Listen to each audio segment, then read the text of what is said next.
So we will be doing Poland. We will be discussing some topics in the sections that were chosen. And our team members are Dora, Holly, Kyrie, Elvis, Santiago, Erlen, Alejandro, and Tabitha.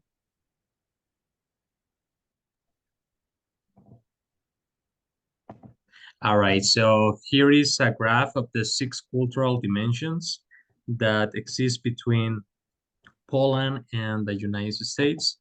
On the first one, on the power distance, Poland has the 64% and United States with 40%. The second cultural dimension is individualism. On this one, Poland has a score of 47% and the United States with the 60%. On the third one, on motivation towards achievement and success, Poland has a score for 64% and United States with 62%. The next one is uncertainty avoidance. Poland has here 93% is high, and United States is low score for 46%.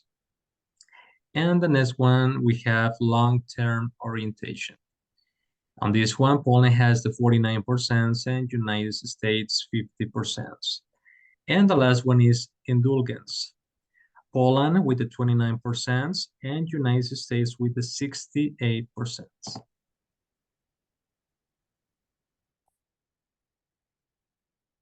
Here we have communication and scheduling culture versus Poland versus United States.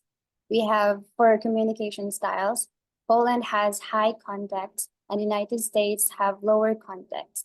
For feedback evaluating direct versus indirect feedback, Poland has indirect feedback to maintain harmony, and United States direct constructive criticism. And for disagreeing styles, confrontational versus non-confrontational disagreements direct, Poland has non-confrontational, resolves conflict diplomatically, and United States open and direct sees disagreements as healthy. And lastly, scheduling practices, flexible versus linear and scheduling. Poland mix of formality and flexibility, while United States linear and deadline driven. When doing business with the Polish, it's important to consider the following negotiation strategies. Corporate hierarchy is very prominent in the Polish culture. Therefore, it will be important for us to build trust once that connection is made, which will help us establish rapport and gain cooperation. Poles don't like bargaining and prefer direct negotiations. So actively listening to and identifying any inconsistencies and engaging in open communication will help us throughout the negotiation process.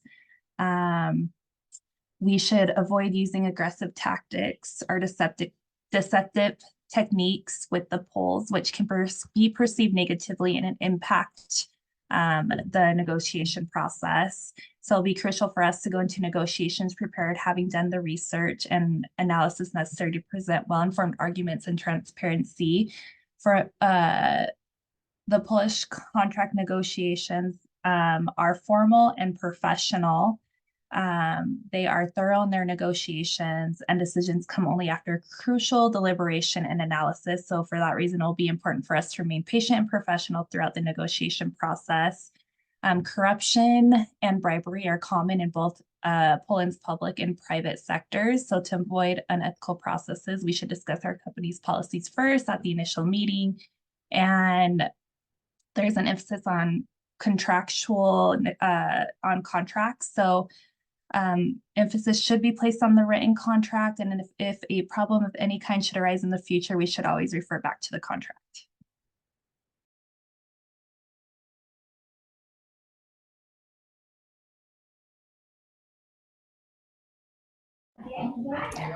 For Poland government and politics, Poland is a democratic republic where the president is the head of state, the prime minister is the head of the government, and the parliament is divided with the Sejm, which is the lower house, and the Senate, which is the upper house.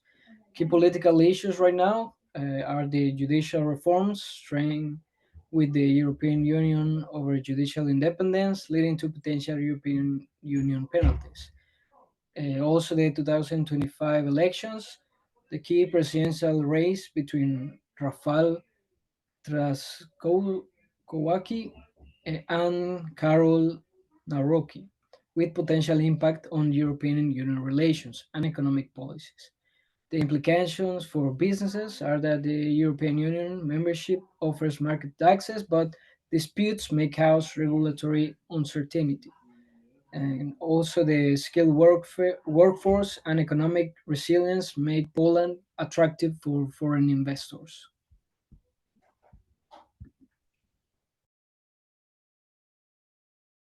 The World Economic Freedom Index ranks countries based on economic decision-making freedom. Poland scores highly in trade, investment, and business freedom, but faces challenges in government spending, judicial effectiveness, and labor market flexibility. Its key strengths are investment freedom, scoring at 80, attractive for foreign investment, trade freedom at 79.2, benefits from EU trade agreements, business freedom at 74.6, low barriers to starting a business. Poland faces key challenges in government spending at 38.5. High spending equals potential tax hikes. Judicial effectiveness 52.2, concerns with judicial independence and efficiency.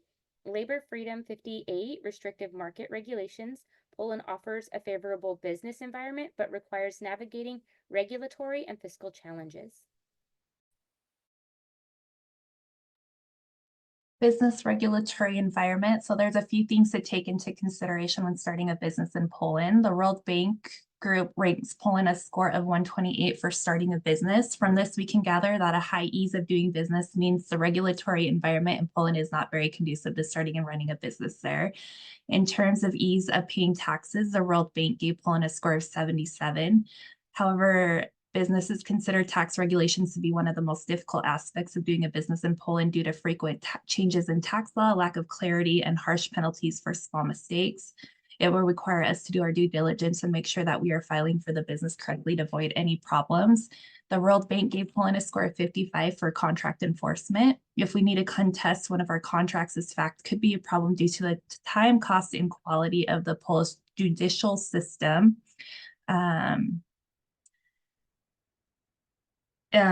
Therefore, it's important that we ensure that our contracts are clearly drafted and enforceable under Polish law to avoid any legal proceedings. Here we have import tariffs and free trade agreements.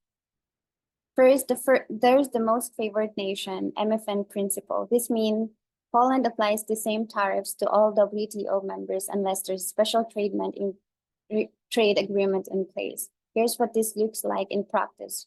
First, we have agricultural products, high tariffs up to 20%. Industrial goods, moderate tariffs 5 to 10%. Consumer goods tariffs range from 5 to 10%. Then we have Poland's role in the US single market. This is a huge advantage for businesses because there are no tariffs between EU member states. On top of that, the EU has negotiated several important free trade agreements. And we can see here the recommendations. First, we have source within the EU, avoid tariffs by trading with EU member countries, import goods from Canada, Japan, and South Korea for reduced costs. Finally, we should also know that avoiding importing agricultural products unless necessary to minimize high tariff goods. And Poland's trade policies and access to EU negotiated agreements create a lot of opportunities to businesses, but understanding how to navigate them is the key to success.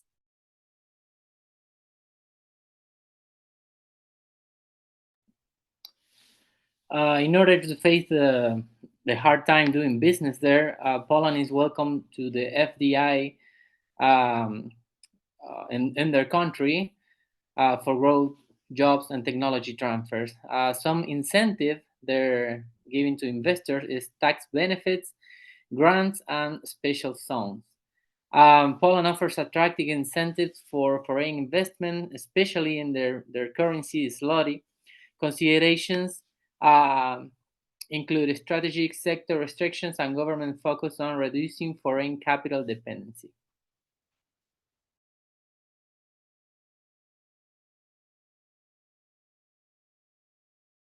Poland's economic outlook for product launch, the GNI per capita, up from 34,400 to 47,450. It's a 5-year look back from 2019 to 2023. The rising purchasing power is good for higher end products.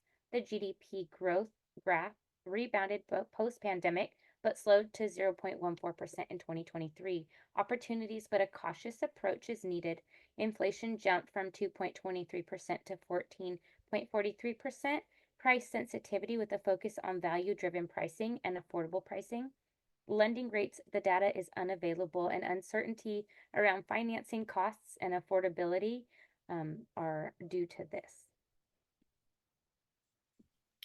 So about the zloty, the Polish zloty compared with the US dollar from the last 5 years, they got the maximum value on October 2020, having 5 zloty per dollar, and the lower on December 2020, having the zloty at 361. Right now it's established on 396, which I think is a strong currency right now.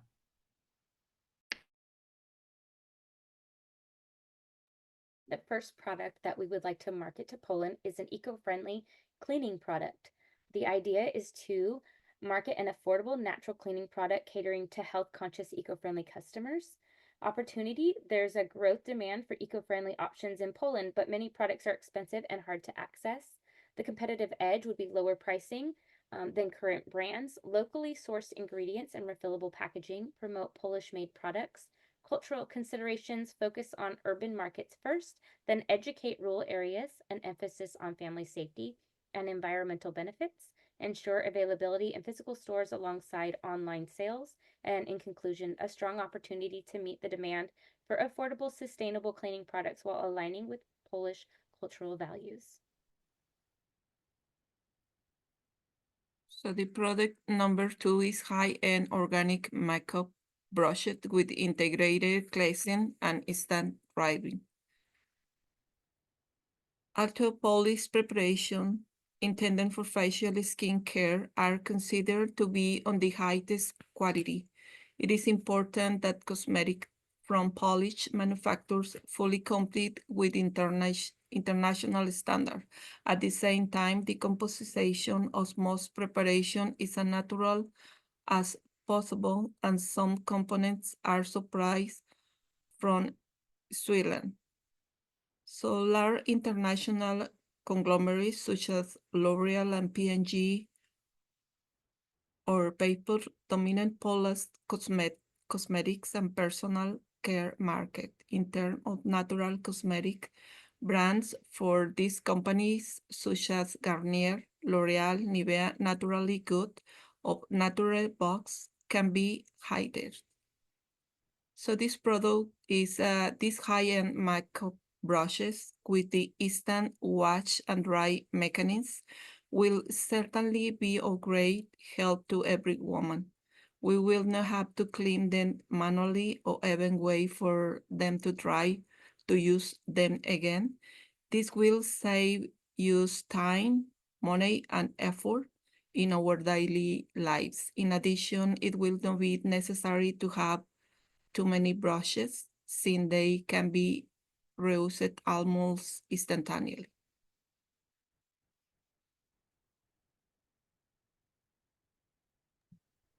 All right. The third product is eco-friendly and sustainable makeup. So in Poland, the demand for sustainable beauty products is growing. Yet internationally, brands often fail to incorporate the rich Polish cultural heritage. And the eco-friendly makeup line would be inspired by local ingredients like elderberry and wild rose, offering environmentally conscious consumers a distinct, locally resonant product. The competitive advantage lies in combining sustainability with a focus on Polish traditions. So leveraging eco-conscious packaging inspired by folk art and partnerships with local artisans, for example. However, marketing must respect Polish values like authenticity, family, and tradition. So for example, using traditional motifs can evoke national pride while avoiding provocative themes, ensures resonance with cultural norms. Education on the long-term value of sustainable products will be key to overcoming pricing challenges. But the opportunity for success is significant in a market increasingly focused on natural beauty and heritage.